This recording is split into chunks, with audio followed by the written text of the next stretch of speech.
दोस्तों मेरे पास जो लोगों के ज्यादातर क्वेश्चन आते हैं या ज्यादातर जहां पे लोग फंसते हैं जो मैंने देखा है स्कैम्स में, वो ये होता है उनका कि सर जब तक हमें पता चला कि हमारे साथ स्कैम हो रहा है तब तक हम अपना पैसे जो है वो डुबा चुके थे या फिर कोई हमें हमारे साथ फ्रॉड कर चुका था। तो हमें पता लगने में बहुत टाइम लग गया कि हमारे साथ स्कैम हो रहा है या कोई स्कैमर हमें जो है हमारे साथ फ्रॉड कर रहा है। तो ये पता कैसे लगेगा आपको पहले ही स्टेज पे कि आपके साथ स्कैम हो रहा है? क्या ऐसे ही चीजें होती हैं जिसका आप इस्तेमाल, जिसका आप मतलब पता लगवा के, जिसका आप अगर आप आपको उसकी इंफॉर्मेशन शुरू में ही पता चल जाए तो आपको उसके थ्रू पता चल सकता है कि वो स्कैमर है और वो आपके साथ स्कैम कर रहा है। तो ऐसी कुछ थोड़ी बहुत चीजें हैं जो आपको शुरू में ही चेक करनी चाहिए जब भी कोई पहला इंटरेक्शन आपके साथ हो रहा है। तो उसी के बारे में आज मैं बात करूंगा जिसमें मैं आपको कुछ ऐसे पॉइंट्स बताऊंगा जिनको आप अगर शुरू में ही क्लियर करो, शुरू में ही सोचो उन पॉइंट्स के बारे में, तो आपके साथ स्कैम होने के चांसेस जो है बहुत ही माइनर रह जाते हैं। कोई आपके साथ इतनी जल्दी जो है स्कैम फिर कर नहीं सकता। तो शुरू करते हैं वीडियो। मेरा नाम है आशीष, आप देख रहे हो आशीष टॉक। अगर आपने चैनल को अभी तक सब्सक्राइब नहीं करा तो सब्सक्राइब कर लेना, क्योंकि यहाँ पर आपको ऐसी ही हेल्पफुल वीडियोस मिलती रहती हैं। तो बात मैं आपको बताता हूं कि जैसे सपोज कोई भी स्कैम होता है ना, वो सबसे पहले शुरू होता है लालच से। कोई भी स्कैमर अगर आपको फंसाना चाहता है अपने स्कैम के अंदर, तो वो शुरू में आपको कोई ना कोई लालच देगा।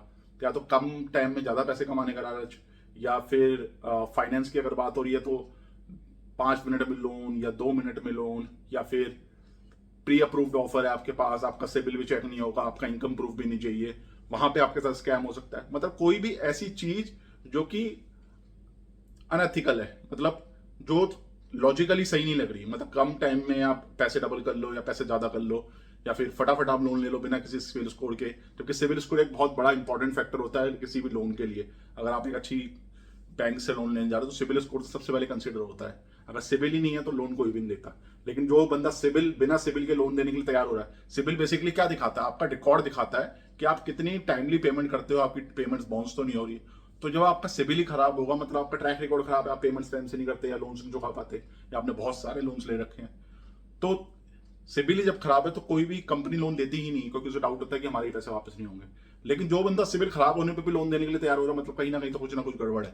या तो स्कैम कर सकता है आपके साथ, या फिर कहीं ना कहीं आपको बहुत ही ज्यादा हाई इंटरेस्ट रेट पे फंसा सकता है। ठीक है, तो ऐसे लालच बड़े चीजें जहां पे आपको दिखे ना, तो समझ जाना ये पहला फैक्टर होता है स्कैमर्स को कंसीडर करने का कि हाँ ये स्कैमर है या फिर ये स्कैम कर सकते हैं हमारे साथ। बहुत ज्यादा प्रोबेबिलिटी होती है उस चीज की। दूसरी चीज, जब भी आप किसी बंदे से इंटरेक्ट करते हो ना, उसके ना ऑफिशियल डॉक्यूमेंट मांगो। ऑफिशियल डॉक्यूमेंट मांगो या फिर उसका ऑफिशियल आईडी प्रूफ मांगो। जैसे किसी कंपनी से फोन कर रहा है, किसी भी बैंक से फोन कर रहा है और वो कह रहा है कि मैं इस बैंक से फोन बोल रहा हूँ, आपको ये लोन ऑफर है, तो उससे कहो कि कंपनी की ईमेल आईडी से मुझे मेल कर, कंपनी की ईमेल आईडी से मुझे मेल करो। तो ऐसे केस में देखो ये भी होता है कि डीएसए वाले कभी कॉल करते हैं। जैसे आपने किसी बैंक से आप लोन ले रहे हो तो डायरेक्टली हो सकता है बैंक वाला फोन ना करे, डीएसए वाले फोन करे। तो उस केस में आप प्रॉपर जो है कार्रवाई करो, मतलब प्रॉपर आप पेपर्स मंगाओ उनसे।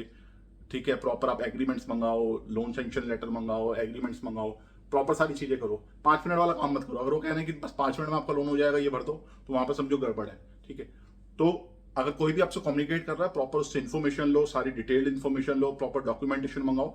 जल्दबाजी में काम मत करो कि 5 मिनट में आप ये फॉर्म भर दो और लोन आ जाएगा।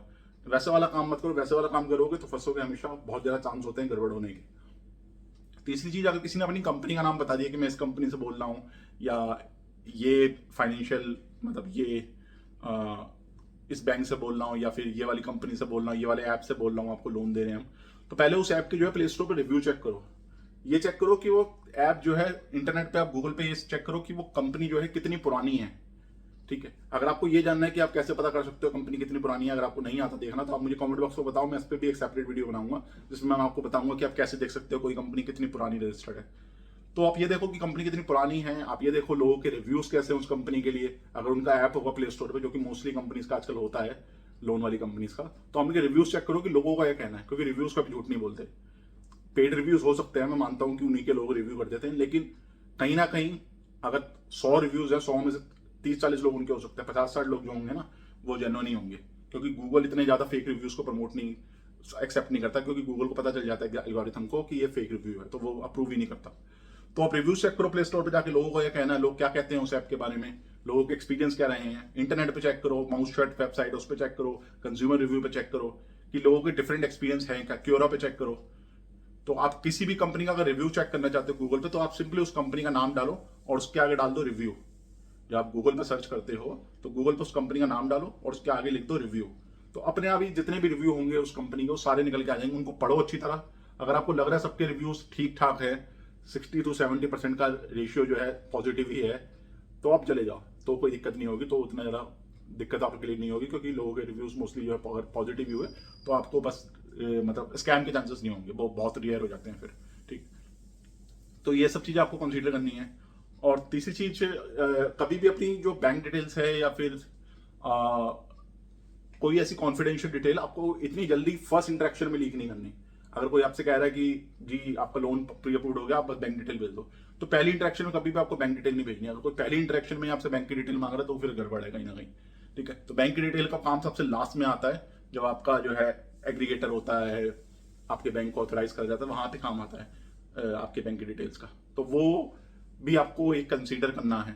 ठीक है, और इसके अलावा आप ट्रू कॉलर पे देख सकते हो। ट्रू कॉलर पे भी आपको सेटिंग्स वगैरह मिल जाती है कि ट्रू कॉलर उस नंबर की हिस्ट्री क्या है, वो नंबर कहाँ पे रजिस्टर था, किस नाम से रजिस्टर है, ठीक है, कितने लोगों ने उसे स्पैम कर रखा है उस नंबर को। तो वो भी एक फैक्टर है जो आप कंसीडर कर सकते हो लोन्स वगैरह लेते हुए।